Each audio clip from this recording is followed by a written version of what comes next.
नमस्कार प्रशिक्षुओं, मैं सुधेंद्र कुमार मौर्य आपका आभारी हूँ कि आप मुझे इतना स्नेह देते हैं। जैसा कि आप जानते हैं कि हम आपके अधिगम हेतु भिन्न भिन्न स्वर चित्र विकल्प यूट्यूब पर प्रस्तुत करते रहते हैं।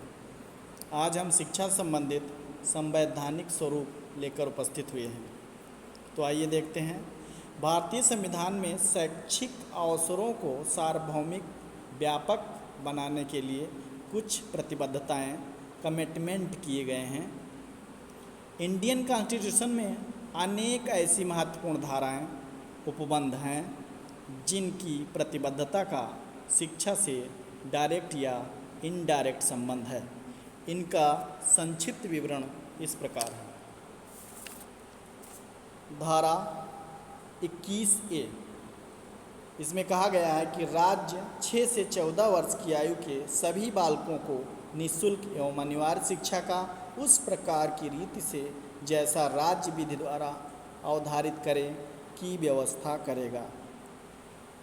संविधान के अनुच्छेद 21A में शिक्षा संबंधी संस्तुति इस प्रकार है। अनुच्छेद 21 से संविधान के तृतीय भाग के अंतर्गत मूल अधिकार में निहित राज्य को 6 से 14 वर्ष के सभी बालकों को निःशुल्क एवं अनिवार्य शिक्षा उपलब्ध करानी होगी।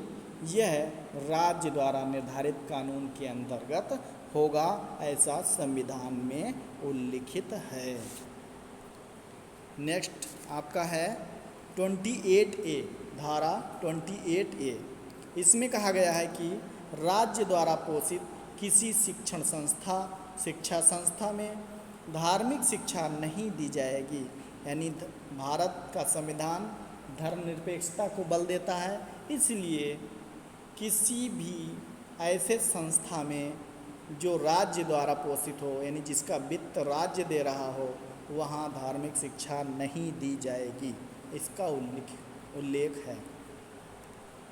धारा 29(1) यानी 29(1) भारत के राज्य क्षेत्र अथवा उसके किसी भाग के निवासियों के किसी विभाग को अपनी विशेष भाषा, लिपि या संस्कृति बनाए रखने का अधिकार है होगा। यह उल्लिखित है भारतीय संविधान के धारा 29(1) में, जिसमें कहा गया है कि राज्य क्षेत्र अथवा किसी भाग के निवासियों के किसी विभाग को अपनी विशेष भाषा, लिपि या संस्कृति को बनाए रखने का अधिकार रख सकेगा।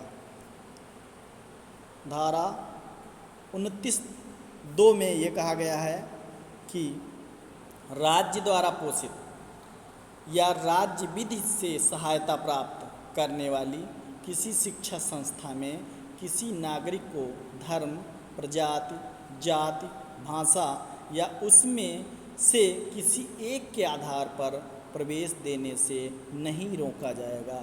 अर्थात राज्य जिस संस्था को चलाने के लिए वित्त देता है, राज्य निधि से कार्य हो रहा है, उस शिक्षा संस्था में किसी नागरिक को धार्मिक रूप से या प्रजाति यानी कि वर्ग के रूप में या जाति के गत या भाषागत आदि उनमें से सभी या किसी एक के आधार पर भी प्रवेश देने से नहीं रोक सकेगा। नेक्स्ट धारा 30, धर्म या भाषा पर आधारित सभी अल्पसंख्यक वर्गों को अपनी रुचि की शिक्षा संस्थाओं की स्थापना तथा प्रशासन का अधिकार होगा। यानी धर्म या भाषा पर आधारित अल्पसंख्यक माने होता है जिनकी आबादी कुल आबादी के 20% से भी कम हो, उसे हम अल्पसंख्यक कहते हैं। ऐसे वर्ग को अपनी रुचि के अनुसार अपनी की शिक्षा संस्थाओं की स्थापना और प्रशासन का अधिकार दिया गया है। ये धारा 30 में उल्लिखित है संविधान की। नेक्स्ट धारा 45, धारा 45 में कहा गया है कि शिक्षा का ये मौलिक अधिकार है। संविधान के लागू होने के समय से 10 वर्ष के अंतर्गत, यानी कि 26 जनवरी 1960 तक, सीधे सीधे तौर पर बोलें तो 26 जनवरी 1960 तक, यानी संविधान के लागू होने के 10 वर्ष के अंतर्गत सभी बालकों के लिए, जब तक वह 14 वर्ष की आयु नहीं पूरा कर लेंगे, यानी 14 वर्ष तक के बालकों को निःशुल्क और अनिवार्य शिक्षा प्रदान करने का प्रयास रहेगा। ये संविधान में उल्लिखित है। नेक्स्ट 46 धारा, इसमें कहा गया है राज्य जनता के निर्बल विभागों, यानी जनता के जो निर्बल विभाग हैं, विशेषतया अनुसूचित जातियों के शिक्षा तथा अर्थ संबंधी हितों की विशेष सावधानी से उन्नति करेगा और सामाजिक न्याय तथा सभी प्रकार के शोषण से उनका संरक्षण करेगा। ये धारा 46 में उल्लिखित है संविधान के। सीधे आप इसको समझ चुके होंगे। नेक्स्ट है धारा 343, यानी कि 343 देवनागरी लिपि में हिंदी संघ अथवा देवनागरी लिपि में हिंदी संघ की राजभाषा होगी। आप सभी जानते हैं कि भारत एक संघ है, एक समूह है। तो देवनागरी लिपि आपकी जो हिंदी है उसकी लिपि है देवनागरी लिपि, और उस लिपि में हिंदी राजभाषा के रूप में स्वीकार की गई है संविधान के अनुच्छेद 343 के अंतर्गत। ये बात उल्लिखित है। नेक्स्ट है धारा 350A। इसमें कहा गया है कि प्रत्येक राज्यों में प्रत्येक स्थानीय पदाधिकारी भाषाई अल्पसंख्यक वर्गों के बालकों को प्राथमिक स्तर पर अपनी मातृभाषा में शिक्षा प्रदान करने की पर्याप्त सुविधाएं प्रदान करने का प्रयास करेगा। यानी जो विद्यालय खोले जा रहे हैं, जो भाषा के आधार पर अल्पसंख्यक वर्ग भी चला रहे हैं, उनमें भी राज्य क्या करेगा, सहायता प्रदान कर सकता है, उनको किसी प्रकार का कष्ट होने से रोकेगा। यानी प्रत्येक राज्यों में प्रत्येक स्थानीय पदाधिकारी भाषाई अल्पसंख्यकों, उसमें केवल भाषा को ध्यान दिया गया, भाषाई अल्पसंख्यक वर्ग, जहाँ कम किसी भाषा को कम बोलने वाले लोग हैं, अल्पसंख्यक वर्गों के बालकों को प्राथमिक स्तर पर अपनी मातृभाषा, उनकी मातृभाषा में शिक्षा देने की पर्याप्त व्यवस्था करेगा।